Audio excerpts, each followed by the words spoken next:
Guys, കുറച്ച് reputed ആയിട്ടുള്ള ഒരു ഇൻഫ്ലുവൻസർ മരിച്ചു പോവാണ്. അവള് സൂയിസൈഡ് ആണ് ചെയ്തതെങ്കിലും അതൊരു മർഡർ ആണെന്ന് കണ്ടെത്താണ്. ഈ ഒരു കേസ് അച്ഛനും മകളും കൂടിയാണ് വാദിക്കുന്നത് എതിർഭാഗത്ത് നിന്ന്. അവസാനം ഈ ഒരു മർഡർ ആരാണ് ചെയ്തതെന്ന് അറിയുമ്പോൾ നമ്മ തന്നെ ഷോക്കായി പോകും. ഇപ്പൊ റീസെന്റ് ആയിട്ട് റിലീസായ സിസ്റ്റം എന്ന് പറഞ്ഞ ഒരു മൂവിയെ പറ്റിയാണ് നമ്മ ഇന്ന് നോക്കാനായിട്ട് പോകുന്നത്. ഉറപ്പായിട്ടും നിങ്ങളെ ത്രില്ലടിപ്പിച്ചിരിക്കുന്ന ഒരു പടമാണിത്. മസ്റ്റ് വാച്ച് മൂവിയാണ്. അധികം പറഞ്ഞ് ദീർഘിപ്പിക്കാതെ അപ്പൊ നമുക്ക് നേരെ വീഡിയോയിലോട്ട് പോകാം. മൂവിയുടെ തുടക്കം തന്നെ ജയിലിലുള്ള ഒരാളെയാണ് കാണിക്കുന്നത്.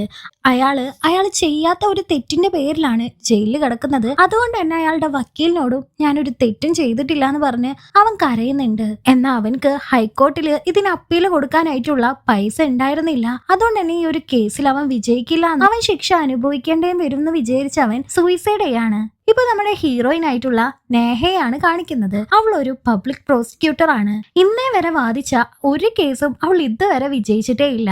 ഇപ്പോഴും അവൾ കോടതിയിലേക്ക് ഒരു കേസ് വാദിക്കാനായിട്ടാണ് പോകുന്നത്. വാഷ്റൂമിൽ വെച്ചിട്ട് നമ്മുടെ നെക്സ്റ്റ് ഹീറോയിനായിട്ടുള്ള സാരികയെ അവൾ കാണുന്നുണ്ട്. അവര് തമ്മിൽ ഒരു ബന്ധവും ഇല്ല. പക്ഷെ ജസ്റ്റ് ഒന്ന് നോക്കി പോകുന്നുണ്ട്. നെഹയുടെ കോട്ടെല്ലാം നേരെക്കിടാനായിട്ട് സാരിക അവളെ അഡ്വൈസ് ചെയ്യുന്നുണ്ട്. സാരിക ആ ഒരു സെയിം കോട്ടിൽ തന്നെ സ്റ്റെനോഗ്രാഫർ ആയിട്ട് വർക്ക് ചെയ്യാണ്. നെഹയുടെ കേസ് എന്താന്ന് വെച്ചാല് ജഗദീഷ് എന്ന് പറഞ്ഞ ഒരാളുടെ നൈറ്റ് ക്ലബിൽ നിന്ന് 100 ഗ്രാമോളം കൊക്കൈൻ കണ്ടെത്തിയിട്ടുണ്ട്. എന്നാൽ ആ ഒരു പ്രതിയായിട്ടുള്ള ജഗദീഷ് ഇത് സമ്മതിക്കുന്നില്ല. അത് അവന്റെയാണെന്ന് അവൻ സമ്മതിക്കുന്നേ ഇല്ല. ഇതിനെതിരെ വാദിക്കുന്ന ആളാണ് നമ്മുടെ നെഹ. അവള് വാദിക്കുന്നത് കേൾക്കാനായിട്ട് അവളുടെ സൂപ്പർ സീനിയർ ആയിട്ടുള്ള അലാവത് സാറും അവിടെ ഉണ്ടായിരുന്നു. നേഹ തുടക്കം തന്നെ റാത്തി എന്ന് പറഞ്ഞ ഒരു ഇൻസ്പെക്ടറെ ചോദ്യം ചെയ്യുന്നുണ്ട്. അയാളാണ് റെയ്ഡിലൂടെ ഈ 100 ഗ്രാം, ശരിക്കും പറഞ്ഞാൽ 103 ഗ്രാം കൊക്കൈൻ കണ്ടെത്തിയത്. ഈ ജഗദീഷിനെ ബാത്റൂമിൽ നിന്നാണ് കണ്ടെത്തിയത്. പക്ഷെ അവന്റെ ബ്ലഡ് ടെസ്റ്റ് എടുത്തപ്പോ അവൻ കൊക്കൈൻ യൂസ് ചെയ്തിട്ടുണ്ടെന്ന് അറിയാൻ പറ്റി. അതുകൊണ്ടാണ് ജഗദീഷ് തന്നെയാണ് പ്രതിന്ന് റാത്തി ഉറപ്പിച്ചത്. പക്ഷെ എതിർഭാഗം വക്കീല് ഒരാളുടെ നൈറ്റ് ക്ലബിൽ നിന്ന് കൊക്കൈൻ കണ്ടെത്തിയെന്ന് കരുതിയിട്ട് അത് അയാളുടെ കൊക്കൈൻ ആകണമെന്ന് നിർബന്ധമൊന്നും ഇല്ലല്ലോ എന്ന് വാദിച്ചോണ്ട് തന്നെ ഈ ഒരു കേസ് എങ്ങും എത്താതെ പോകാണ്. അത് മാറ്റി വെക്കുന്നുണ്ട്. അതുപോലെ ആ നൈറ്റ് ക്ലബിലെ ക്യാമറാസ് എല്ലാം വർക്ക് ചെയ്യാതായിട്ട് ഒരുപാട് നാളായിട്ടുണ്ടായിരുന്നു. ജഗദീഷ് അത് ശരിയാക്കിയിട്ടുണ്ടായിരുന്നില്ല. അവൻ ജോലി തിരക്ക് കാരണം അത് വിട്ടുപോയതായിരുന്നു. അതുകൊണ്ട് ഇവനക്കെതിരെ തെളിവോ അല്ലെങ്കിൽ ഇവന് നിരപരാധിയാണെന്ന് തെളിയിക്കാനുള്ള തെളിവോ അവർക്ക് വീഡിയോ ആയി കിട്ടിയിട്ടില്ല. ജഡ്ജ് നെക്സ്റ്റ് എന്താണ് പറയാൻ പോകുന്നതെന്ന് പതുക്കെ അവിടെ ഇരുന്ന് സ്റ്റെനോഗ്രാഫർ ആയിട്ടുള്ള സാരിക പറയുന്നുണ്ടായിരുന്നു. അവൾക്ക് ഒരുപാട് വർഷത്തെ എക്സ്പീരിയൻസ് ഈ ഒരു വർക്കിൽ ഉള്ളത് കൊണ്ട് തന്നെ ജഡ്ജ് എന്തായിരിക്കും പറയാൻ പോവാ, അതുപോലെ വക്കീലന്മാര് എങ്ങനെയൊക്കെ ആയിരിക്കും വാദിക്കാന്ന് അവൾക്ക് നല്ല ഐഡിയ ഉണ്ടായിരുന്നു. അങ്ങനെ ആ ഒരു കേസിന്റെ ഡേറ്റ് മാറ്റി വെക്കുന്നുണ്ട്. അവളുടെ സീനിയർ ആയിട്ടുള്ള അലാവത് സാറിന് ഇനി അവൾ ഈ ഒരു കേസ് വാദിച്ചിട്ടുണ്ടെങ്കിൽ ജയിക്കാൻ പറ്റില്ല എന്ന് ഉറപ്പായിരുന്നു. അതുകൊണ്ട് ഈ ഒരു കേസിൽ നിന്ന് അവളോട് പിന്മാറാനായിട്ട് പറയുന്നുണ്ട്. എന്നാൽ അവൾക്ക് ഈ ഒരു കേസ് വാദിക്കണം എന്ന് ഭയങ്കര ആഗ്രഹമായിരുന്നു. എന്നാൽ അവൾ ആവുന്നോളം പറഞ്ഞു നോക്കുന്നുണ്ട് ആ സാറിനോട്. അവൻ കേട്ട ഭാവം പോലും നടിക്കുന്നില്ല. ആ സമയത്ത് അവിടെ ഒരു വലിയ അഡ്വക്കേറ്റ് ആയിട്ടുള്ള രാജ് പോകുന്നത് കാണിക്കുന്നുണ്ട്. ഈ രാജിന്റെ പിന്നാലെ അയാളുടെ ക്ലയന്റ് ആയിട്ടുള്ള ബജ്റാളും ഉണ്ടായിരുന്നു. ബജ്റാളിന്റെ കേസാണ് കൂടുതലും ഈ രാജ് വാദിച്ചിട്ടുള്ളത്. ഒരുപാട് റിപ്പോർട്ടേഴ്സ് അയാളുടെ പിന്നാലെ ഓടുന്നുണ്ട്. അത് രാഘവ് എന്ന് പറഞ്ഞ ഒരു റിപ്പോർട്ടർ രാജിനെ കുഴപ്പിക്കുന്ന രീതിയിലുള്ള ചോദ്യങ്ങളൊക്കെ ചോദിക്കുന്നുണ്ടെങ്കിലും നല്ല സ്റ്റഡി ആയിട്ട് തന്നെ രാജു അതിന് റിപ്ലൈ കൊടുക്കുന്നുണ്ട്.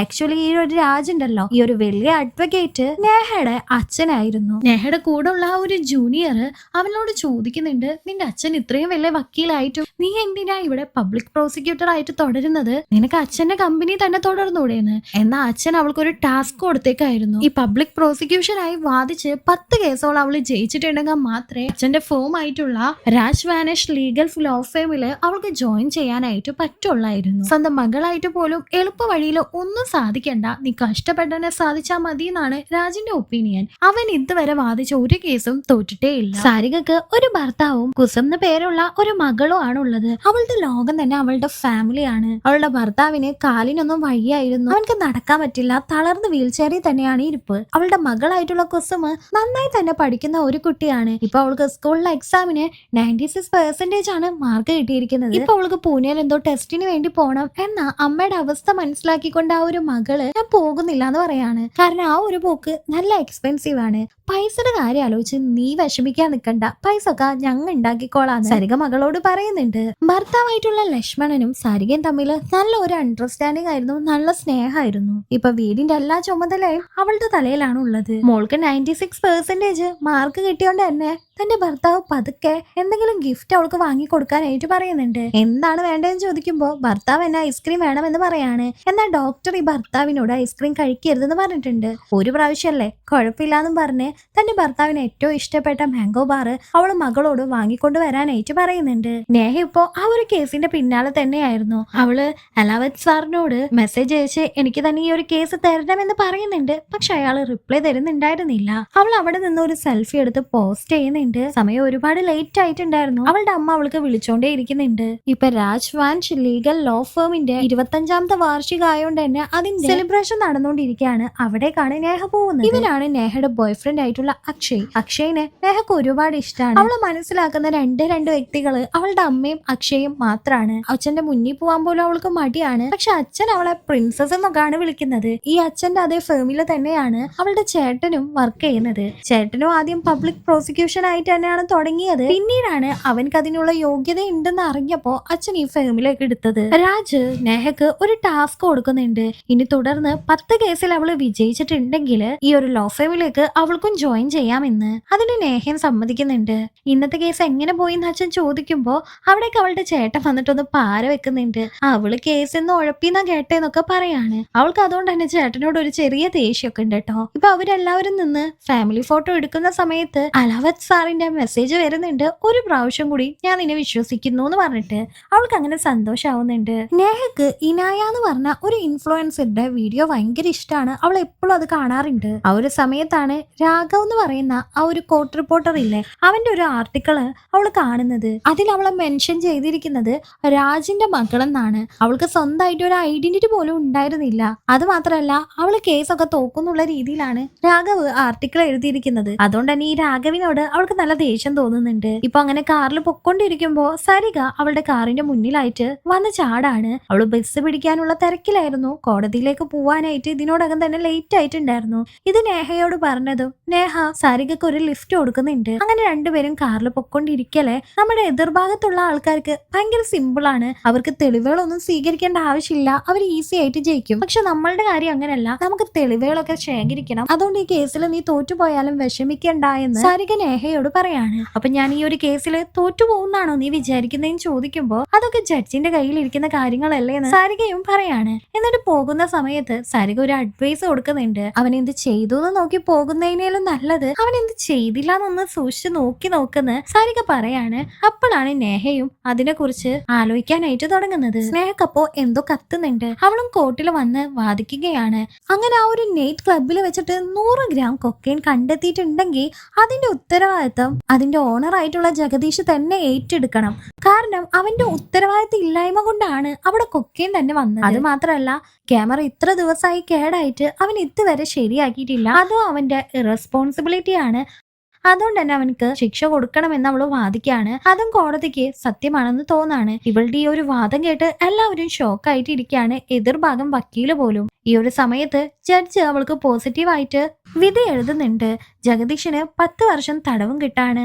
എല്ലാവരും ഈ ഒരു കേസിൽ അവള് ജയിച്ചോണ്ട് തന്നെ അവളെ പ്രശംസിക്കുന്നുണ്ട്. സരികയെ നോക്കി നേഹ ഒന്ന് ചിരിക്കുകയാണ്. സരികയുടെ ഓഫീസിൽ ചെന്നിട്ട് നേഹ അവൾക്ക് ഒരു കോഫി ഓഫർ ചെയ്യാണ്. അതുപോലെ തന്നെ താങ്ക്സും പറയുന്നുണ്ട്. അവളുടെ അഡ്വൈസ് കൊണ്ട് മാത്രമാണ് നേഹ ഇപ്പൊ ആ ഒരു കേസിൽ ജയിച്ചത്. ആ സമയത്ത് അവിടേക്ക് രാഘവ് വരുന്നുണ്ട്. ആക്ച്വലി അവൻ ഒരു കോർട്ട് റിപ്പോർട്ടർ ആയിരുന്നല്ലോ. കോടതിയിൽ നടക്കുന്ന കാര്യങ്ങളൊക്കെയാണ് അവൻ ആർട്ടിക്കിൾ ആയിട്ട് എഴുതുന്നത്. അതിന്റെ ഇൻഫോർമേഷൻ ഒക്കെ കൊടുക്കുന്നതും ഈ സരിക തന്നെ ആയിരുന്നു. സരിക അത് കൊടുത്തോണ്ടിരിക്കുകയാണ്. പക്ഷെ നേഹയ്ക്ക് ഈ രാഘവിനെ കണ്ണെടുത്താ കണ്ടൂടാ. കാരണം അവളെ കുറിച്ച് നല്ല വാർത്തകളൊന്നും ഇവൻ എഴുതുന്നില്ലല്ലോ. അതുകൊണ്ട് തന്നെ അവര് തമ്മിൽ ചെറുതായിട്ട് ഒരു കശപശക്ക് വരുന്നുണ്ട്. നേഹ സരികക്ക് ഒരു കോഫി ഓഫർ ചെയ്തിട്ടുണ്ടെങ്കിലും സരികക്ക് ഇപ്പൊ ടൈം ഇല്ല. അവൾക്ക് ഫാമിലിയാണ് ഇമ്പോർട്ടന്റ്. ഇപ്പൊ എന്തായാലും ടൈം ഇല്ലാന്നും പറഞ്ഞ് അവള് വേഗം തന്നെ വീട്ടിലേക്ക് പോകുന്നുണ്ട്. വീട്ടിലേക്ക് എത്തിയ നേഹയോടും അവളുടെ അച്ഛൻ നല്ല രീതിയിൽ തന്നെ സംസാരിക്കുകയാണ്. അവളെ ഒന്ന് അപ്രീഷിയേറ്റ് ചെയ്യുന്നുണ്ട്. നിന്റെ ഫസ്റ്റത്തെ വാദം കൊള്ളൂലായിരുന്നെങ്കിലും ഈ അവസാനം വാദിച്ചത് ഭയങ്കര പോയിന്റ് ആയിരുന്നു. ഇതാരും വിചാരിക്കാത്ത ഒരു കാര്യമാണ്. നീ നന്നായി തന്നെ കളിച്ചു. ഇതുപോലെ മുന്നോട്ട് എല്ലാ കേസുകളും ജയിക്കണം എന്നെല്ലാം പറയുന്നുണ്ട്. അവൾക്ക് അതൊരു വലിയ മോട്ടിവേഷൻ തന്നെ ആയിരുന്നു. ജീവിതത്തിൽ ഇന്നേ വരെ തന്റെ അച്ഛൻ തന്നോട് അങ്ങനെയൊന്നും സംസാരിച്ചിട്ടേ ഉണ്ടായിരുന്നില്ല. ഇപ്പൊ സരികയെ കുറിച്ച്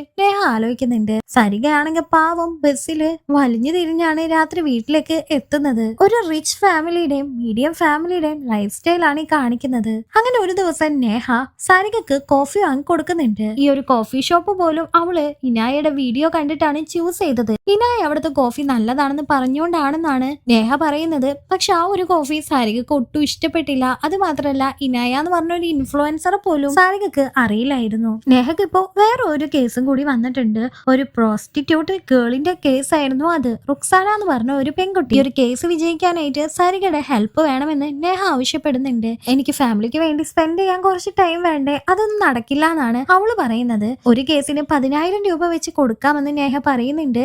20,000 രൂപ ആണെങ്കിൽ ഓക്കെ എന്ന് സാരികയും പറയാണ്. പക്ഷെ വീക്കെൻഡ്സിലൊന്നും അവൾ വർക്ക് ചെയ്യില്ല എന്നും പറയുന്നുണ്ട്. നേഹ അതിന് സമ്മതിക്കാണ്. ഇപ്പൊ തിരക്കിട്ടോണ്ട് ആ ഒരു കോഫി കുടിക്കാതെ തന്നെ സാരിക അവിടെ നിന്ന് പോകുന്നുണ്ട്. ഇപ്പൊ ആ ബജ്റാളിന്റെ വീട്ടിലേക്ക് ഒരു പെൺകുട്ടി പോകുന്നുണ്ട്. അവര് റൊമാൻറ്റിക് ആയിരിക്കുന്ന വീഡിയോസ് എല്ലാം ആരോ ഷൂട്ട് ചെയ്യുന്നുണ്ട്. നേഹ കാറിൽ അവളുടെ ബോയ് ഫ്രണ്ട് ആയിട്ടുള്ള അക്ഷയന്റെ കൂടെ സന്തോഷിച്ചിരിക്കുകയാണ്. ഇപ്പൊ തുടക്കത്തിൽ കണ്ട ഒരു ഇൻസ്പെക്ടർ റാത്തി ഉണ്ടായിരുന്നല്ലോ, അവന് അവന്റെ ലവറായിട്ട് ഭയങ്കര സന്തോഷമായിട്ട് ഇരിക്കുകയാണ്. അവൻക്ക് ഓൾറെഡി ഒരു ഭാര്യ ഉണ്ട്, എന്നാൽ പോലും സെറ്റപ്പ് ആയിട്ട് ഒരാളും കൂടി അവന്റെ കൂടെ ഉണ്ടായിരുന്നു. അത് ആരാണെന്ന് നോക്കിയാല് സാരികയായിരുന്നു. ഇവര് തമ്മിൽ എന്തോ വേണ്ടാത്ത അഫെയർ ഉണ്ട്. രാത്തിയുടെ ഭാര്യ പ്രഗ്നന്റ് ആണ്. അവള് 3 മാസത്തേക്ക് ഇനി തിരിച്ചു വരില്ല എന്നും റാത്തി പറയുന്നുണ്ട്. അതുവരെ നീ എന്റെ കൂടെ ഉണ്ടാവണമെന്നും സരികയോട് അവൻ പറയാണ്. സരികയോട് ഒരു പ്രത്യേക ഇഷ്ടം റാത്തിക്ക് ഉണ്ടായിരുന്നു. എന്നാല് നിനക്ക് വീട്ടിൽ ആരുമില്ല, പക്ഷെ എന്റെ വീട്ടില് ഹസ്ബൻഡ് ഉണ്ട്, അതുകൊണ്ട് എപ്പോഴെപ്പോഴൊന്നും കാണാൻ പറ്റില്ല എന്നാണ് അവള് പറയുന്നത്. അവൻ ഡ്രോപ്പ് ചെയ്യാമെന്ന് പറയുമ്പോഴും അവള് വേണ്ടാന്ന് തന്നെയാണ് പറയുന്നത്. ഈ സമയത്തെല്ലാം സാരികക്ക് അവളുടെ ഭർത്താവായിട്ടുള്ള ലക്ഷ്മണൻ മെസ്സേജ് അയക്കുന്നുണ്ടായിരുന്നു. അവള് അതിന് റിപ്ലൈയും കൊടുക്കുന്നുണ്ടായിരുന്നു. നേഹ ഇപ്പോ അവളുടെ അടുത്ത കേസിന്റെ ക്ലയന്റ് ആയിട്ടുള്ള റുക്സാന എന്ന് പറഞ്ഞ ആ ഒരു പെൺകുട്ടിയെ കാണാനായിട്ട് പോകുന്നുണ്ട്. അവിടെ വിസിറ്റേഴ്സ് ടൈം കഴിഞ്ഞു എന്ന് പറയുമ്പോൾ അവള് കൈക്കൂലി കൊടുത്തിട്ടാണ് അതിന്റെ ഉള്ളിലേക്ക് കയറുന്നത്. റുക്സാനയെ കണ്ടിട്ട് അവളുടെ വയസ്സ് ചോദിക്കുമ്പോൾ 19 ആണെന്നാണ് ആ കുട്ടി പറയുന്നത്. എന്നാൽ ആ ഒരു കൊച്ചിനെ കണ്ട ചെറിയ കുട്ടിയുടെ പോലെയാണ്, മൈനറെ പോലെയാണ് നേഹക്ക് തോന്നുന്നത്. അവളോട് എന്ത് ചോദിച്ചിട്ടും അവൾ മറുപടി പറയുന്നുണ്ടായിരുന്നില്ല. ആകെ പറയുന്നത് എനിക്ക് ഇവിടെ ഇരിക്കണ്ട, എനിക്ക് എന്റെ വീട്ടിലേക്ക് പോകണം എന്നാണ്. ഇതുകൊണ്ട് തന്നെ നേഹക്കും എന്തോ പോലെ തോന്നുന്നുണ്ട്. ആക്ച്വലി ഈ ഒരു കേസ് എന്താന്ന് വെച്ചാല് ഒരാൾ ആ ഒരു പെൺകുച്ചിനെ റേപ്പ് ചെയ്തിട്ടുണ്ട്. എന്നാൽ ആ ഒരു പെൺകുട്ടി പ്രോസ്റ്റിറ്റ്യൂട്ട് ആണെന്നാണ് പറയുന്നത്. 19 വയസ്സായതുകൊണ്ട് തന്നെ ഇത് പോക്സോ കേസിലും പെടുത്താനായിട്ട് പറ്റില്ല. ഇപ്പൊ ഇതിന് അഡ്വൈസ് ചോദിക്കാനായി സരികയെ അവളുടെ വീട്ടിലേക്ക് നേഹ വിളിച്ചു വരുത്തുന്നുണ്ട്. സരിക ആദ്യമായിട്ടാണ് ഇത്രയും വലിയ വീട്ടിലേക്ക് കയറുന്നത്. അവള് ചുറ്റും നന്നായി തന്നെ നോക്കുന്നുണ്ട്.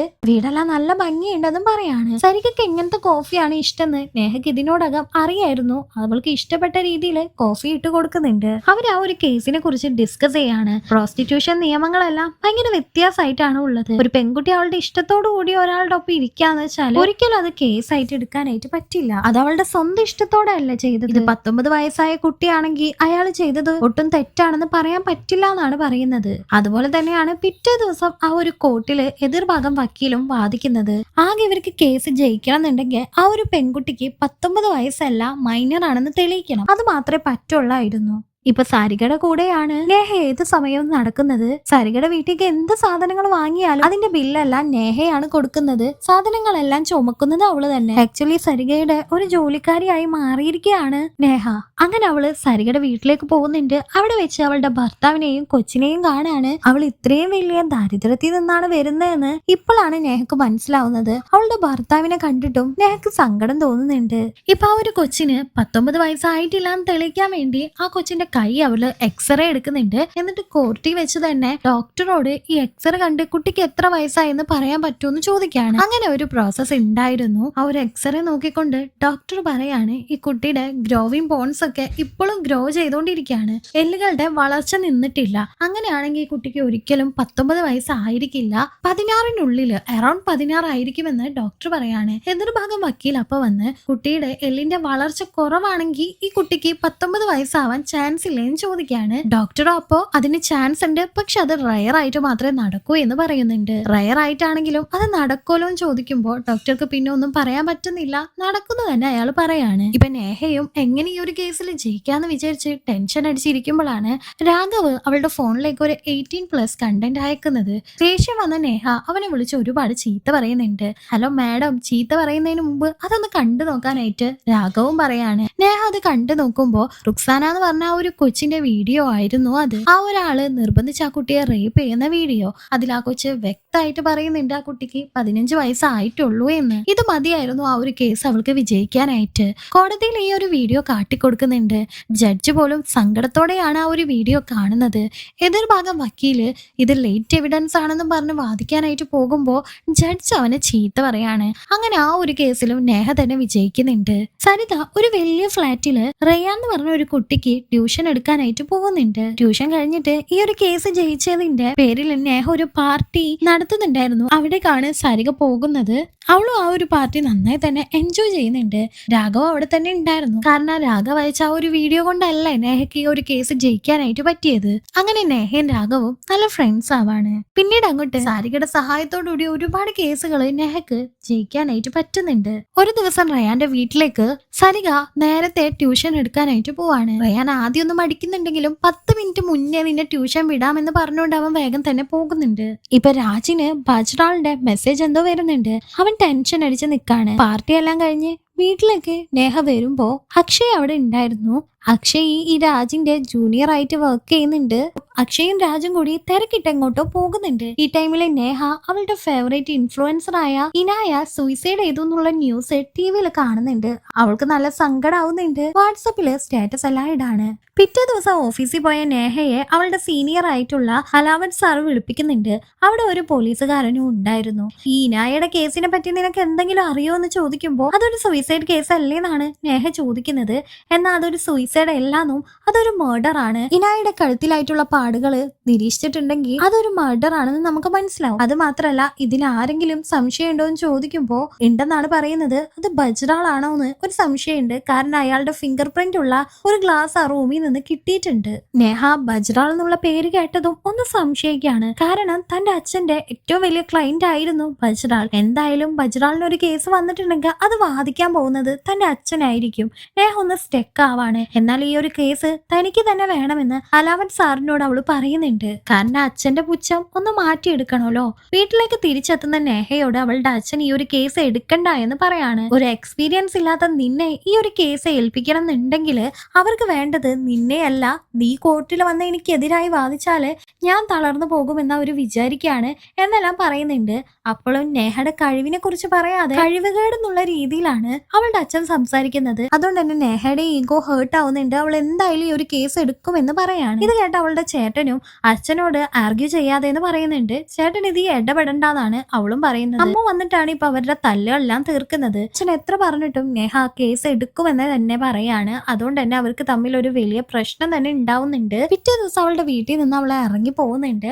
അമ്മ തടയാനായിട്ട് ശ്രമിക്കുന്നുണ്ട്. ഞാനും അച്ഛനും ഒരുപാട് തല്ല് പിടിച്ചിട്ടുണ്ട്. പക്ഷെ അത് മുന്നത്തെ തല്ല് പോലെയല്ല, ഇത് ഇത്തിരി സീരിയസ് ആണ്. ഞാൻ ഇവിടെ നിന്നിട്ടുണ്ടെങ്കിൽ അത് അമ്മക്ക് കൂടി ബുദ്ധിമുട്ടാകും. അതുകൊണ്ടാണ് ഞാൻ പോകുന്നതെന്നും നേഹ പറയാണ്.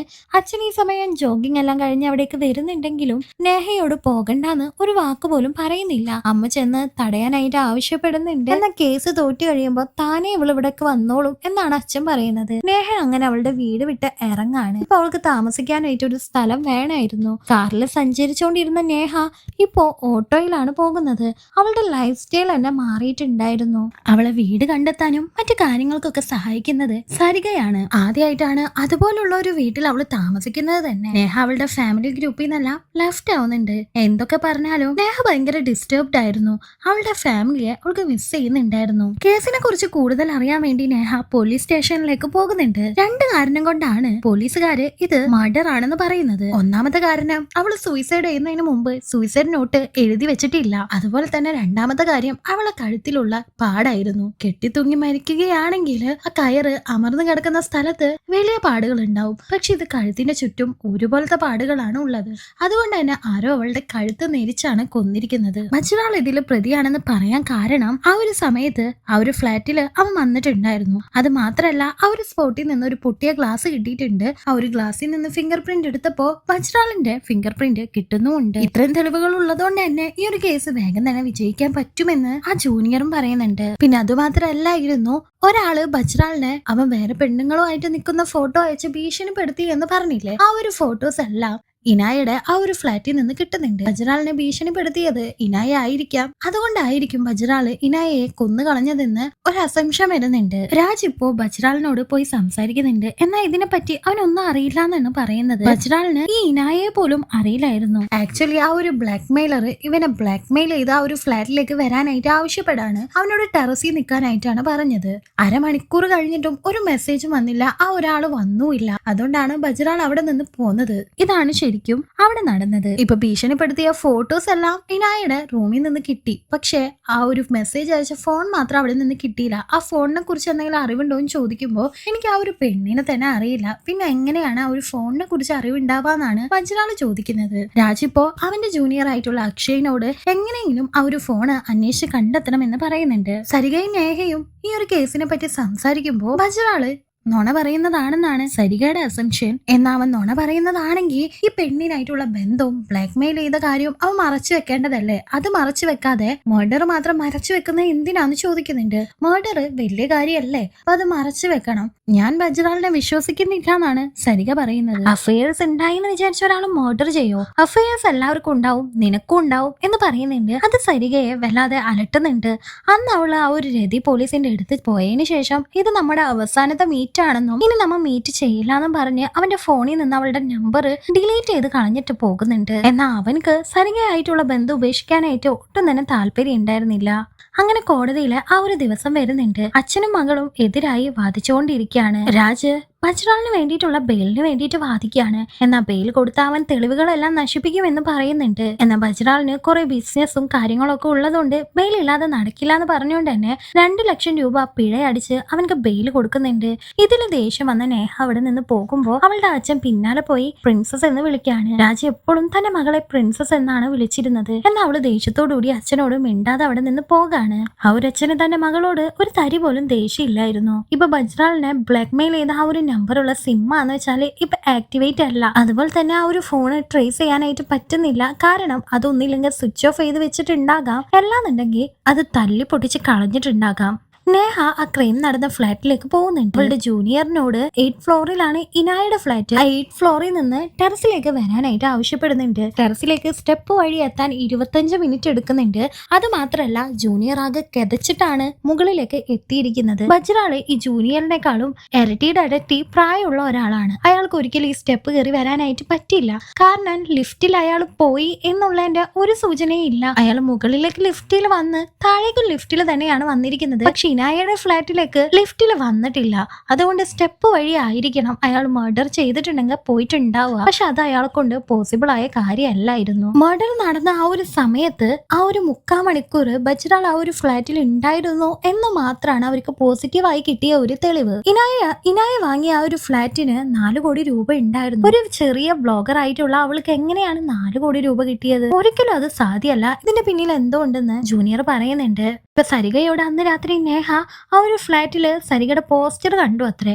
അവൾ ആ ഒരു ഫ്ലാറ്റിൽ റിയ എന്ന് പറഞ്ഞ ഒരു കുട്ടിയെ ട്യൂഷൻ എടുക്കുന്നുണ്ടായിരുന്നല്ലോ. ഈ നായയെ നീ എപ്പോഴെങ്കിലും കണ്ടിട്ടുണ്ടോ എന്ന് സരികയോട് ചോദിക്കുമ്പോ ഞാൻ കണ്ടിട്ടൊന്നുമില്ല, അഥവാ കണ്ടാൽ തന്നെ എനിക്ക് ഈ ബ്ലോഗേഴ്സിനൊന്നും അറിയില്ല, അതുകൊണ്ട് മനസ്സിലാവേയില്ല എന്നാണ് അവള് പറയുന്നത്. സരിക നേഹയെ ഒന്ന് ടെൻഷൻ ഫ്രീ ആക്കുന്നുണ്ട്. പിറ്റേ ദിവസം അങ്ങനെ കോർട്ടില് നേഹ പറയാണ് ബജ്റാളിനെ ആ ഒരു പെൺകുട്ടിയുടെ ഒപ്പമുള്ള ഒരു ഫോട്ടോ അയച്ചു കൊടുത്ത് ഇനായ ഭീഷണിപ്പെടുത്തിയിട്ടുണ്ടാവാം. ബജ്റാള് ഇതിനെ എതിർക്കാൻ വേണ്ടി അവളെ കൊന്നിട്ടുണ്ടാകാം. ഇതായിരിക്കും അവിടെ സംഭവിച്ചത് എന്നായിരിക്കും. എന്നാൽ ബജ്റാള് ഇത്രയും ബുദ്ധിയില്ലാത്ത ആളല്ല. ഇത്രയും ഫോഴ്സ് ഉള്ള ഇത്രയും പൈസ ഉള്ളവന് ഇത്രയും മന്ദബുദ്ധിയായിട്ട് ഇങ്ങനെ പോയി കൊല ചെയ്യില്ല.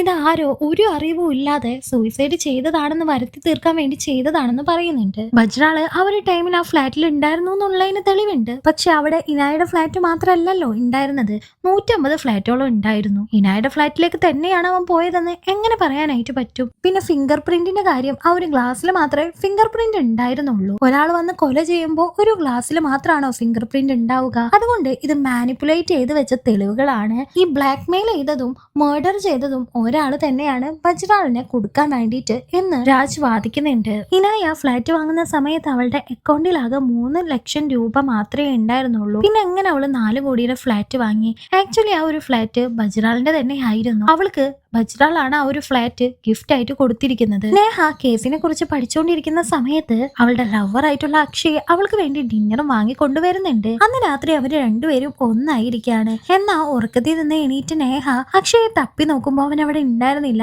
ഇവളുടെ ഫയൽസ് എല്ലാം അവൻ നോക്കിക്കൊണ്ടിരിക്കുകയാണ്. നിനക്ക് ഇതിന് നാണില്ലേ എന്ന് ചോദിക്കുകയാണ് അവൻ. നീ എന്തും പറഞ്ഞ് ഇതെന്റെ അച്ഛന്റെ മുന്നിൽ പ്രസന്റ് ചെയ്യുമെന്ന് ചോദിക്കുമ്പോ അച്ഛൻ തന്നെയാണ് ഇവൻ ഇങ്ങോട്ട് അയച്ചതെന്ന് ഒരു കൂസലും ഇല്ലാതെ പറഞ്ഞിട്ട് അവൻ അവിടെ നിന്ന് പോകുന്നുണ്ട്. ജീവിതത്തില് ആകെ വിശ്വസിച്ചിരുന്ന രണ്ടുപേരിൽ ഒരാള് അവളെ ചതിച്ചിരിക്കുകയാണ്. നേഹ വാദിച്ചുകൊണ്ടിരുന്നിരുന്നത് ഇനായയാണ് ബജ്റാളിനെ ബ്ലാക്ക്മെയിൽ ചെയ്തത് എന്നായിരുന്നല്ലോ. എന്നാ ഒരു ഫോണിന്റെ ലൊക്കേഷൻ ട്രാക്ക് ചെയ്ത സമയത്ത് ഇനായയുടെ ഫ്ലാറ്റിന്റെ അവിടെയല്ല ആ ഒരു ലൊക്കേഷൻ കാണിക്കുന്നത്. ഇനായയുടെ ഫ്ലാറ്റിൽ നിന്ന് ഒരുപാട് ദൂരെയായിരുന്നു ആ ഒരു സ്ഥലം. അങ്ങനെയാണെങ്കിൽ രാത്രി ടൈമിൽ പോലും ഇനായയുടെ കയ്യിൽ ഈ ഒരു ഫോൺ ഇല്ലാതെ അവൾ എങ്ങനെ ബ്ലാക്ക്മെയിൽ ചെയ്യാനാ? അപ്പൊ ഇനായ എല്ലാവരും ബ്ലാക്ക്മെയിൽ ചെയ്തത് വേറെ ഒരാളാണ്. ആ ഒരാൾ തന്നെയാണ് മർഡർ ചെയ്തതെന്നും അയാൾ പറയുന്നുണ്ട്. നേഹ ഇപ്പോ 9 വർഷങ്ങൾക്ക് മുമ്പ് ട്വിസ്റ്റഡ് ബാർ എന്ന് പറഞ്ഞ ഒരു കേസിനെ കുറിച്ച് പറയുന്നുണ്ട്. അതിലെ പ്രതിയായിരുന്നു രാംനാഥ്. രാംനാഥ് അവിടെ ജോലി ചെയ്തിരുന്ന ഒരു സ്റ്റാഫാണ്. ഈ ട്വിസ്റ്റഡ് ബാറിൽ തീ പിടിച്ചിട്ട് ഒരുപാട് പേർക്ക് പരിക്ക് പറ്റിയിട്ടുണ്ട്. ഒരുപാട് പേര് മരിച്ചു പോയിട്ടുണ്ട്. ആ ഒരു ബാറുകാരന്റെ അശ്രദ്ധ കൊണ്ടാണ് ഈ തീപിടുത്തം ഉണ്ടായത്. എന്നാൽ അതിന്റെ പ്രതി രാംനാഥ് ആണെന്നാണ് എല്ലാവരും പറഞ്ഞത്. അതും ബജ്റാളിന്റെ ബാറ് തന്നെയായിരുന്നു. ആ ഒരു കേസിന് ഐ വിറ്റ്നസ് ആയിരുന്നു ഇനായ. അതുകൊണ്ട് തന്നെ ബജ്റാളുമായിട്ട് അവൾക്ക് ബന്ധമുണ്ട്. 9 വർഷങ്ങൾക്ക് മുന്നേ ആ ഒരു കേസ് നടക്കുമ്പോ അവൾ ആ ഒരു ബജ്റാളിന് പോസിറ്റീവായിട്ട് സാക്ഷി പറഞ്ഞുകൊണ്ട് തന്നെ അവൾക്ക് ബജ്റാൾ ആ ഒരു ഫ്ലാറ്റ് ഗിഫ്റ്റ് ആയിട്ട് കൊടുത്തതായിരുന്നു. അതുകൊണ്ട് തന്നെ അത് തെളിയിക്കാനായിട്ട് 1 വർഷത്തെ ഡോക്യുമെന്റ്സ്, കമ്മ്യൂണിക്കേഷൻസ്, മെയിൽസ്, മെസ്സേജസ് എല്ലാം സബ്മിറ്റ് ചെയ്യണമെന്ന് നേഹ പറയാണ്. അതിന് രാജൻ സമ്മതിക്കുന്നുണ്ട്. ഈ ഒരു കേസിനെ പറ്റി കൂടുതൽ സ്നേഹ പഠിക്കുമ്പോഴാണ് മനസ്സിലാവുന്നത് അവൾ തുടക്കത്തിൽ തന്നെ ഒരു കേസ് എടുത്തായിരുന്നല്ലോ, ജഗദീഷിന്റെ കൊക്കൈൻ പിടിച്ചത്. ആ ഒരു കേസിലെ പ്രതിയായിട്ടുള്ള ജഗദീഷ് ആ ബാറിലെ മാനേജർ ആയിരുന്നു. അതുപോലെ തന്നെ ഒരു പെങ്കുച്ച് റുക്സാനയെ റേപ്പ് ചെയ്ത പ്രതി ഉണ്ടല്ലോ, അവൻ ആ ഒരു കേസിലെ വെയിറ്റർ ആയിരുന്നു. അതുപോലെ തന്നെ ഇനായ അവിടുത്തെ ഐ വിറ്റ്നസും. ബജ്റാൾ ഇപ്പോ ഈ ഒരു കേസിലെ പ്രതിയും. അങ്ങനെയാണെങ്കിൽ ഈ 4 കേസും നേഹക്ക് തന്നെയാണ് വന്നിരിക്കുന്നത്. ഇത് വേറൊരു ഒരു കോയിൻസിഡൻസ് തന്നെയാണോ? അതുമല്ല ഈ 4 കേസ് എന്തുകൊണ്ടാണ് അവൾക്ക് തന്നെ വന്നത് എന്നെല്ലാം അവൾ ആലോചിക്കുന്നുണ്ട്. സരിതയോട് ഇതിനെ കുറിച്ച് അവൾ സംസാരിക്കുമ്പോൾ ഇതൊക്കെ നിന്റെ തോന്നലാണ്, ഇത് വിട്ട് കേസിൽ ഫോക്കസ് ചെയ്യാനായിട്ട് അവൾ പറയുന്നുണ്ട്. അങ്ങനെ നേഹയുടെ ചേട്ടൻ അലോക് കേസ് ഫയൽസ് എല്ലാം നോക്കുമ്പോഴാണ് അവൻക്കൊരു വലിയ സത്യം മനസ്സിലാവുന്നത്. ബജ്റാളിന്റെ ഓഫീസില് കോൾ റെക്കോർഡ്സിലല്ല അവന്റെ പേഴ്സണൽ നമ്പറിൽ നിന്ന് ഒരുപാട് പ്രാവശ്യം ഈ ഒരു ട്വിസ്റ്റഡ് ബാർ കേസ് നടന്ന സമയത്ത് ഇനായക്ക് കോള് പോയിട്ടുണ്ട്. അത് മാത്രല്ല ഈ ട്വിസ്റ്റഡ് ബാർ കേസിന്റെ വിധി വന്ന് 2 ആഴ്ച കഴിഞ്ഞപ്പോ ഇനായക്ക് ഈ ഒരു ഫ്ലാറ്റ് ബജ്റാള് ഗിഫ്റ്റ് ആയിട്ട് കൊടുത്തിട്ടുണ്ട്. അങ്ങനെയാണെങ്കിൽ ഇവര് തമ്മിൽ ബന്ധമുണ്ട് എന്ന് അലോക് പറയാണ്. ഇത് കേട്ട് രാജും ഈ ബജ്റാളിനോട് ഞാൻ പറഞ്ഞിട്ടുള്ളതാ, ഐ വിറ്റ്നസ് ആയിട്ട് ഒരു ബന്ധം വെക്കരുതെന്ന് പറയാണ്. ഇത് കേട്ട അലോക് ഷോക്ക് ആവുന്നുണ്ട്. കാരണം തന്റെ അച്ഛനും കൂടി അറിഞ്ഞിട്ടാണ് ഇതെല്ലാം ചെയ്തതെന്ന് അവനക്ക് മനസ്സിലാവാണ്. ആക്ച്വലി അവര് പൈസ കൊടുത്ത് വാങ്ങിയതായിരുന്നു ഈ ഐ വിറ്റ്നസ് ആയ ഇനായയെ പോലും. അത് ഈ രാജിന് അറിയായിരുന്നു. അപ്പൊ ഈ ഒരു മർഡർ ചെയ്തത് ബജ്റാൾ തന്നെയാണോന്ന് അലോക് ചോദിക്കുമ്പോ ഈ മർഡർ ചെയ്തത് ബജ്റാൾ ആണോന്ന് ഇവിടെ പ്രശസ്തി ഇല്ല. നമുക്ക് ഈ ഒരു കേസ് ജയിക്കണം. അതിന് ബജ്റാൾ അല്ല ഇത് ചെയ്തതെന്ന് നമ്മൾ തെളിയിക്കണം. അത് മാത്രമാണ് രാജ് പറയുന്നത്. കോർട്ടിന്റെ ഓർഡർ ഉള്ളത് കൊണ്ട് തന്നെ ആ ഡോക്യുമെന്റ്സ് ഒന്നും കൊടുക്കാതിരിക്കാനും പറ്റൂല. അതുകൊണ്ട് രാജ് ആ 9 വർഷം മുന്നുള്ള എല്ലാ ഫയൽസ്, ഒരു ചെറിയ ചെറിയ ഡോക്യുമെന്റ്സ് അടക്കാൻ കഴിക്കുന്നുണ്ട്. അതിൽ നിന്ന് ഈ ഒരു ഫയൽ തപ്പി കണ്ടുപിടിക്കില്ല എന്നായിരുന്നു രാജിന്റെ വിചാരം. അങ്ങനെ അവളുടെ ജൂനിയർ ഇരുന്ന് അതെല്ലാം തപ്പിക്കൊണ്ടിരിക്കുകയാണ്. ഇനായക്ക് അത്യാവശ്യമായിട്ട് ഒരാളെ മീറ്റ് ചെയ്യണമെന്നും പറഞ്ഞ് അവള് പോകുന്നുണ്ട്. അവള് നേരെ പോകുന്നത് രാംനാഥിന്റെ കേസ് വാദിച്ച ശ്യാം എന്ന് പറഞ്ഞ ആ ഒരു വക്കീലിന്റെ അടുത്തേക്കാണ്. ആ വക്കീലിന്റെ അടുത്ത് ഇപ്പൊ ഒരു പെൺകുട്ടി വന്നിട്ടുണ്ടായിരുന്നു. ശ്യാം വക്കീൽ ആ പെൺകുട്ടിയോട് പറയുന്നുണ്ട്, പൈസ ഇല്ലാതെ നമുക്ക് ഈ കേസ് ഒന്നും നടത്താൻ പറ്റില്ല മോളേന്ന്. ആ ഒരു കുട്ടി അവിടെ നിന്ന് വിഷമിച്ചിട്ടാണ് പോകുന്നത്. ഇപ്പൊ രാംനാഥിന്റെ കേസിനെ പറ്റി, ബാർ ട്വിസ്റ്റഡ് കേസിനെ പറ്റി ശ്യാമിനോട് നേഹ ചോദിക്കുന്നുണ്ട്. രാംനാഥ് ഒരു നല്ല വ്യക്തി ആയിരുന്നെന്നും അവൻ ഇതിലെ പ്രതിയല്ല, കള്ളക്കേസ് കൊടുത്തതാണ്. നിന്റെ അച്ഛൻ ഉൾപ്പെടെ പൈസ ഉള്ളവർക്ക് എന്താണ് വളച്ചു തിരിച്ച് ഓടിക്കാനായിട്ട് പറ്റാത്തത്, പാവപ്പെട്ടവരുടെ തലയിൽ അത് ചുമത്തി കൊടുക്കാണ് ചെയ്യുന്നത് എന്നെല്ലാം പറയുന്നുണ്ട്. അത് മാത്രല്ല രാംനാഥ് അവിടെ ജോലി ചെയ്തിരുന്ന സമയത്ത് രാംനാഥിന്റെ ചേച്ചിയുടെ ഭർത്താവും അവിടെ ജോലി ചെയ്തിരുന്നു എന്ന് ആ ഒരു വക്കീല് പറയുന്നുണ്ട്. ഇപ്പൊ എവിടേക്കാണ് പോകുന്നതെന്നോ എന്താണ് ചെയ്യുന്നതെന്നോ സരികക്ക് അറിയില്ലായിരുന്നോ. എല്ലാം അവളുടെ ഇഷ്ടത്തിനാണ് അവളിപ്പോ ചെയ്യുന്നത്. അവൾ ഒരു നല്ല വക്കീല് തന്നെ ആയിട്ടുണ്ടായിരുന്നു. നേഹയുടെ ചേട്ടൻ ഒരു ദിവസം അമ്മ കൊടുത്തുവിട്ട ഫുഡ് കൊടുക്കാനായി അവളുടെ അടുത്തേക്ക് വരുന്നുണ്ട്. അവളും വേഗം പോയി ശേഖരിച്ച തെളിവുകളെല്ലാം ചേട്ടൻ കാണാതെ മറച്ചു വെക്കാണ്. അമ്മയുടെ കാര്യങ്ങൾ അവളോട് ഇങ്ങനെ സംസാരിക്കുന്നതിന്റെ ഇടക്ക് അവളുടെ ചേട്ടനാന്ന് വെച്ചാൽ കുറെ ഡോക്യുമെന്റ്സ് ഉള്ള അതിന്റെ ഇടയിൽ നിന്ന് ആ ഇമ്പോർട്ടന്റ് ഡോക്യുമെന്റ്സ് മാത്രം അവൾ കാണുന്ന രീതിയിൽ മുകളിലായിട്ട് വെക്കാണ്. നേഹയോട് ഇതിനെ കുറിച്ച് ആലോചിച്ച് എനിക്ക് ശരിക്കും അഭിമാനമുണ്ട്. അച്ഛനെ എതിർക്കണമെന്ന് ഞാൻ ഒരുപാട് വട്ടം ചിന്തിച്ചതാണ്. നിനക്ക് മാത്രമേ അതിന് ധൈര്യമുള്ളൂ. നിന്നെ ആലോചിച്ച് ഞാൻ അഭിമാനിക്കുന്നു എന്നും പറഞ്ഞ് ചേട്ടൻ അവിടെ നിന്ന് പോകാണ്. അവൾക്ക് അത് കേട്ട് സങ്കടം തോന്നുന്നുണ്ട്. എത്രയൊക്കെ ഇവര് തമ്മിൽ തല്ലുപിടുത്താണെന്ന് പറഞ്ഞാലും മനസ്സിൽ ഇവര് തമ്മിൽ വലിയ സ്നേഹമായിരുന്നു. ഇപ്പൊ ജൂനിയർ വന്ന് ഫയൽസ് ഒക്കെ ചെക്ക് ചെയ്യുന്നതിന്റെ ഇടയിൽ ഈ ഒരു ഫയൽ അവന്റെ കണ്ണിപ്പെടാണ്. ഇത് ഞാൻ എടുത്തിട്ടില്ലല്ലോ, ഇതാരാ മൂളി കൊണ്ടുവച്ചതെന്ന് ചോദിച്ച് അവൻ അത് തുറന്നു നോക്കും. അവൻക്ക് വേണ്ട കാര്യങ്ങളൊക്കെ അതിൽ നിന്ന് കിട്ടുന്നുണ്ട്. വജ്രാളിന്റെ കോൾ ഡീറ്റെയിൽസും വജ്രാള് ഇനായ്ക്ക് ഗിഫ്റ്റ് ആയിട്ട് ആ ഒരു ഫ്ലാറ്റ് കൊടുത്തിട്ടുണ്ടെന്ന് കാര്യങ്ങളെല്ലാം. ഇത് കണ്ട് നേഹക്ക് മനസ്സിലാവുന്നുണ്ട് തന്റെ ചേട്ടനാണ് അത് കാണുന്ന രൂപത്തിൽ വെച്ചിട്ട് പോയതെന്ന്. എല്ലാ തെളിവുകളും ശേഖരിച്ചതിന് ശേഷം സ്നേഹ സരികയെ കാണാനായിട്ട് പോകുന്നുണ്ട്. നേഹ ഇത്ര ദിവസമായിരുന്നിട്ടും അവളുടെ കോൾ അറ്റൻഡ് ചെയ്യുന്നുണ്ടായിരുന്നില്ല. നേഹ സരികയോട് വജ്രാളല്ല ഇനായെ കൊന്നത് എന്ന് പറയുന്ന ആ ഒരു സമയത്ത് അവിടേക്ക് അവളുടെ മകളായിട്ടുള്ള കുസും വരുന്നുണ്ട്. അച്ഛൻ വിളിക്കുന്നു എന്ന് പറയാണ്. ഇപ്പൊ നേഹയും സരികയും കൂടി ലക്ഷ്മണന്റെ അടുത്തേക്ക് പോകുന്നുണ്ട്. പിന്നെ ആരാണ് ഇനായെ കൊന്നതെന്ന് ചോദിക്കുമ്പോ സരികയോട് നേഹ പറയാണ് നീ തന്നെയാണ് ഇനായെ കൊന്നതെന്ന്.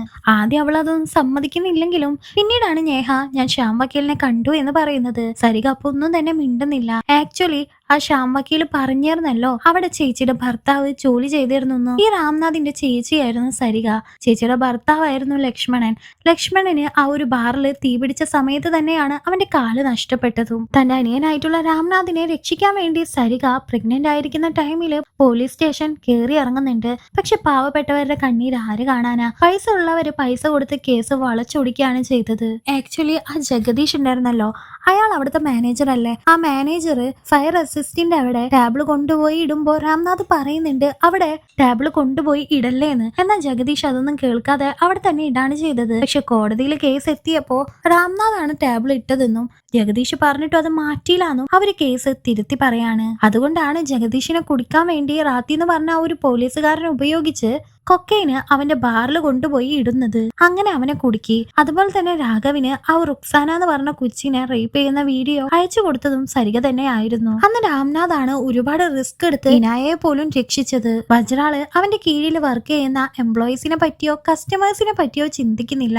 അവൻക്ക് ഒരുപാട് പ്രോഫിറ്റ് വേണം. അതുകൊണ്ടാണ് അന്ന് നൈറ്റ് ആ ഒരു ബാറിൽ ഒരുപാട് പേരെ അവൻ കയറ്റിയതും തീപിടുത്തുണ്ടായപ്പോ ഒരുപാട് പേര് മരിച്ചു പോകേണ്ടി വന്നതും. നേഹ അപ്പൊ ചോദിക്കുന്നുണ്ട് ഇതെല്ലാം ഓക്കെ, പക്ഷെ കേസ് ഉണ്ടാക്കി കൊടുക്കാണോ ചെയ്യേണ്ടതെന്ന് ചോദിക്കുമ്പോ എന്റെ ആങ്ങളയോടും അവരങ്ങനെ തന്നെയല്ലേ ചെയ്തതെന്ന് സരിക തിരിച്ചും ചോദിക്കുന്നുണ്ട്. അന്ന് പാർട്ടി നടക്കുന്ന സമയത്ത് വജ്രാൾ കുടിച്ച ആ ഒരു ഗ്ലാസ് സരികയാണ് എടുത്തുകൊണ്ടു പോകുന്നത്. ആ ക്രൈം സൈറ്റിൽ അവള് തന്നെയാണ് അത് കൊണ്ടുപോയി ഇട്ടതും വജ്രാളിനെ ഭീഷണിപ്പെടുത്തിയതും അവള് തന്നെയാണ്. ആ ഒരു ഫോട്ടോസ് എല്ലാം എടുത്തതും അവള് തന്നെയാണ്. റയാനെ ട്യൂഷൻ എടുക്കുന്ന ആ ഒരു ഫ്ലാറ്റിൽ തന്നെയായിരുന്നു ഇനായയുടെ ഫ്ലാറ്റും. ഈ കേസ് നടക്കുന്ന സമയത്ത് ഇനായ മാത്രമാണ് പോസിറ്റീവായിട്ട് സാക്ഷി പറയാനായിട്ട് നിന്നിരുന്നത്. എല്ലാവരും അവളിലാണ് ഒരു പ്രതീക്ഷ വെച്ചിരുന്നത്. എന്നാ ഒരു കോടതി വന്ന സമയത്ത് അവളും മൊഴി മാറ്റി പറയാണ്. അവൾക്കും വജ്രാള് 4 കോടിയുടെ ഫ്ലാറ്റ് ഓഫർ ചെയ്തത് കൊണ്ടാണ് അവൾ അങ്ങനെ ചെയ്തത്. ഇപ്പൊ ഒരു രക്ഷയില്ലാത്ത രാംനാഥ് കെട്ടിത്തൂങ്ങി മരിച്ചു പോവാണ്. എന്തുകൊണ്ടാണ് വജ്രാളിനെ കൊല്ലാതിരുന്നതെന്ന് വെച്ചാല് അവൻ ഇതെല്ലാം ചെയ്തു കൂട്ടിയത് റെപ്യൂട്ടേഷന് വേണ്ടിയിട്ടാണ്. അവന്റെ റെപ്യൂട്ടേഷൻ പോയി അവൻ ജയിലിൽ കിടക്കട്ടെ, വലിയ ആൾക്കാർക്ക്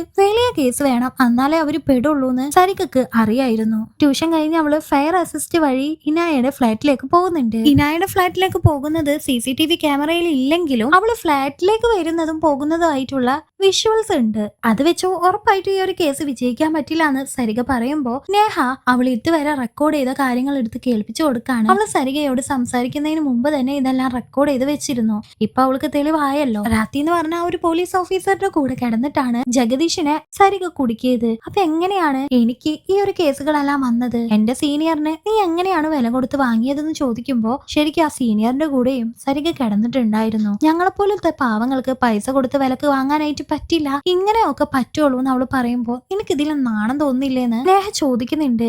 അത് നിന്റെ അച്ഛനോടും വജ്രാളിനോടും പോയി ചോദിക്കാനായി സരികയും പറയാണ്. നേഹ അവിടെ നിന്ന് പോകുന്ന വഴിക്ക് കുസുമിനെ കെട്ടിപ്പിടിച്ചിട്ടാണ് പോകുന്നത്. നേഹ അവളുടെ അച്ഛനോട് പോയിട്ട് വജ്രാളിന് ട്വിസ്റ്റഡ് ബാർ കേസിലെ കുറ്റബോധം ഉണ്ടോന്ന് ചോദിക്കാണ്. എന്നാ അവൻ നിരപരാധിയല്ലേ, കോടതിയില് കുറ്റവാളിയാണെന്ന് തെളിയിച്ചാൽ മാത്രമേ അയാൾ കുറ്റവാളി ആകുള്ളൂ, അല്ലെങ്കിൽ അയാൾ നിരപരാധിയാണെന്ന് അച്ഛൻ പറയാണ്. നേഹ അതിനെപ്പറ്റി ഒരുപാട് ചിന്തിക്കുന്നുണ്ട്. പിറ്റേ ദിവസം അവള് കോർട്ടിലേക്ക് വരുമ്പോ സരിക ആകെ ടെൻഷൻ അടിച്ചിരിക്കുകയാണ്. അവള് ബജ്റാളിനെ ക്വസ്റ്റ്യൻ ചെയ്യുന്നുണ്ട്. ബജ്റാൾ ഇപ്പോഴും ഞാനും ഇനായും തമ്മിൽ ഒരു ബന്ധവും ഇല്ല, എനിക്ക് അവളെ അറിയില്ല എന്ന് തന്നെയാണ് പറയുന്നത്. നേഹ അപ്പോ ഒരു കാര്യം എടുത്ത് കാട്ടിക്കൊടുക്കുന്നുണ്ട്. ആ ഒരു ഡോക്യുമെന്റ്സ്, അതിലെ കോൾ റെക്കോർഡ്, ഫ്ലാറ്റ് കൊടുത്ത ഡീറ്റെയിൽസ്, ഇതൊക്കെ കണ്ട് രാജു ആകെ ഷോക്ക് ആവാണ്. ഇവൾക്ക് ഇത് എങ്ങനെ കിട്ടിയെന്ന് ആലോചിച്ച്. ഇതൊക്കെ കണ്ട കോടതിയും ബജ്റാൾ തന്നെയാണ് കുറ്റക്കാരെന്ന് വിധി എഴുതുന്നുണ്ട്. അയാളെ ജയിലിലേക്ക് കൊണ്ടുപോവാണ്. സരിക സന്തോഷം കൊണ്ട് കണ്ണ് നിറഞ്ഞ് ഇനായെ ഒന്ന് നോക്കുന്നുണ്ട്. അവള് ചെറുതായിട്ടൊന്ന് ചിരിക്കുകയാണ്. ഇപ്പൊ എല്ലാം കഴിഞ്ഞ് പോകുന്ന നേഹയോട് അവളുടെ അച്ഛൻ വന്ന് സംസാരിക്കുന്നുണ്ട്. നിന്നെ കുറിച്ച് ആലോചിച്ച് എനിക്ക് അഭിമാനം ഉണ്ടെന്നും വർഷങ്ങളായിട്ട് ഞാൻ പേറിക്കൊണ്ട് നടന്ന ആ ഒരു കുറ്റബോധം എന്നിൽ നിന്ന് ഇല്ലാതായി എന്നെല്ലാം പറയുന്നുണ്ട്. ഇനി അച്ഛന്റെ ആ ഒരു ഫേമില് നേഹയോട് വന്ന് ജോയിൻ ചെയ്യാനും പറയാണ്. ഇപ്പൊ നേഹക്ക് വേണ്ടി ഒരുപാട് റിപ്പോർട്ടേഴ്സ് അവിടെ വെയിറ്റ് ചെയ്ത് നിൽക്കായിരുന്നു. അവൾ അവരോട് പോയി സംസാരിക്കുന്നുണ്ട്. സരിക നേഹയോട് വന്ന് താങ്ക്സ് പറയുന്നുണ്ട്. എന്നാ നീയും അച്ഛനും ബജ്റാളും എല്ലാവരും ഒരുപോലെയാണ്, നിങ്ങൾ നിയമങ്ങളെ വളച്ചൊടിക്കുകയാണെന്ന് പറയുമ്പോ പിന്നെ എന്തിനാണ് എന്നെ രക്ഷിച്ചതെന്ന് അവള് ചോദിക്കുന്നുണ്ട്. നിന്റെ മകള് കുസുമിനെ ആലോചിച്ചിട്ടാണ് ഞാൻ നിന്നെ രക്ഷിച്ചതെന്നും അവൾ എന്നെ പോലെ അനുഭവിക്കാനായിട്ട് പാടില്ലാന്നും നേഹ പറയാണ്. എനിക്കൊരു നല്ല സുഹൃത്തിനെ നഷ്ടപ്പെട്ടു എന്നും പറഞ്ഞ് സരിക അവിടെ നിന്ന് പോകുന്നുണ്ട്. നേഹ ഇപ്പോ തുടക്കത്തില് ശ്യാമിന്റെ അടുത്തേക്ക് ഒരു പെൺകൊച്ച് വന്നിരുന്നല്ലോ, പൈസ ഇല്ലാത്തത് കൊണ്ട് കേസ് എടുക്കാൻ പറ്റില്ല എന്ന് പറഞ്ഞല്ലോ. ആ ഒരു കേസ് ഏറ്റെടുക്കുന്നുണ്ട്. ഞങ്ങളെ പോലത്തുള്ള പാവങ്ങൾക്ക് വേണ്ടി മാഡം ഈ ഒരു കേസ് ഏറ്റെടുത്തതിന് ആ ഒരു പെൺകുട്ടി നേഹയോട് നന്ദി പറയാണ്. പാവങ്ങളായാലും പണക്കാരായാലും ന്യായം ഒരുപോലെ തന്നെ ലഭിക്കണം എന്നുള്ള ഒരു തീമോട് കൂടി ഈ ഒരു മൂവി ഇവിടെ അവസാനിക്കുകയാണ്. നിങ്ങൾക്ക് ഈ ഒരു മൂവി ഇഷ്ടപ്പെട്ട ലൈക്ക് ചെയ്യുക. താങ്ക്